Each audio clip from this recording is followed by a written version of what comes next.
নমস্কাৰ বন্ধু বান্ধৱীসকল, কি খবৰ আপোনালোকৰ? ভালে আছে নিশ্চয়। আহকচোন আজি খিচিৰি বনাওঁ। তাৰ কাৰণে মই সকলো বস্তু যোগাৰ পাতি কৰি লৈছোঁ। চয়াবিনো দিম কিন্তু দেই আজি খিচিৰিত। খাবলৈ কেনেকুৱা হয় নাজানো। দাইল চাউল সকলো মই জোখমতে লৈ লৈছোঁ।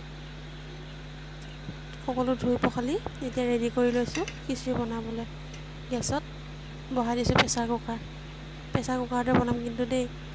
আপোনালোকে বনাইনে খিচিৰি এনেকৈ মোৰ দৰে? এয়া মই পাঁচফোৰণ দি দিছোঁ।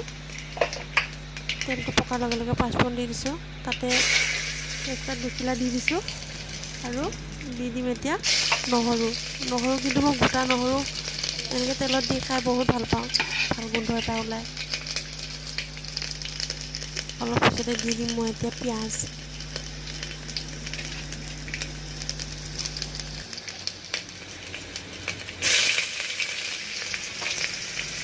পিঁয়াজ দি দিলোঁ তেলত। এই পিঁয়াজখিনি ৰঙচুৱা হোৱাৰ পিছত হালধি দিলোঁ। হালধি দি পেলাই মই অকণ সময় গোটেইখিনি ভালদৰে মিক্স কৰি ল'ম।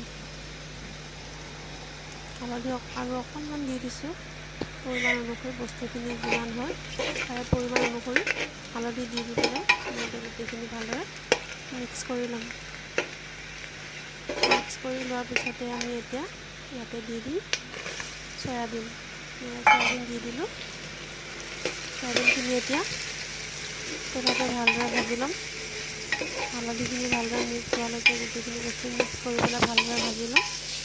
আৰু চয়াবিনখিনি যাতে ইয়াতে এনেকৈ আধা সিজা হয় এনেকৈ ভাজি ল'ম। এয়া দেখিছেনে, চয়াবিনখিনি আমি অকণ ভালদৰে ভাজি লৈছোঁ। তাতে মই দি দিছোঁ নিমখ, কাৰণ চয়াবিনত যদি নিমখ নালাগে তেনেহ'লে খাই ভাল নালাগিব। অকণমান দি দিছোঁ চব্জি মছলা। এইকেইটাই আজি মছলা খিচিৰিখনত। এইকেইটা বাদে মই আন একো মছলাই ব্যৱহাৰ কৰা নাই। বেলেগ একো মিট মছলা কিবা গৰম মছলা একোৱেই ব্যৱহাৰ কৰা নাই এইকেইটা মছলাৰ বাদে। এয়া আমাৰ চয়াবিন ধুনীয়াকৈ সিজি গৈছে। তাতে দি দিছোঁ ৰঙালাও ডাঙৰ ডাঙৰ টুকুৰা কৰি পেলাই দি দিছোঁ। 6-7 টুকুৰামান। তাতে দি দিছোঁ আলু ডাঙৰ ডাঙৰ টুকুৰা কৰি দি দিছোঁ। এতিয়া গোটেইখিনি ভালদৰে লৰাই লৈ পেলাই ঢাকোন মাৰি দিম। ভিডিঅ'টো আপোনালোকে উপভোগ কৰক।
আমি ইয়াত চব্জি আৰু দাইল মিক্স কৰি লোৱাৰ পিছত প্ৰেছাৰ কুকাৰ ঢাকোন খুলি চাউল দি দিছোঁ। চাউল 2 মুঠি দি দিছোঁ।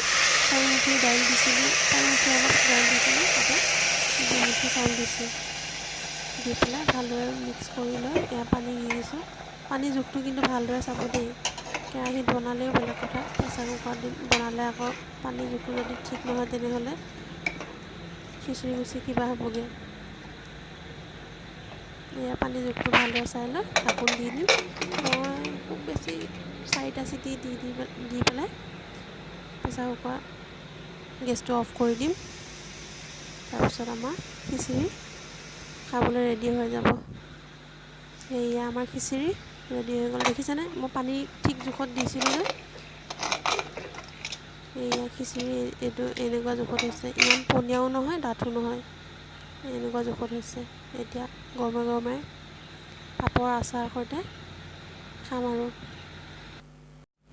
আচাৰ কিন্তু মই ঘৰতে বনোৱা দেই, আমৰ আচাৰ।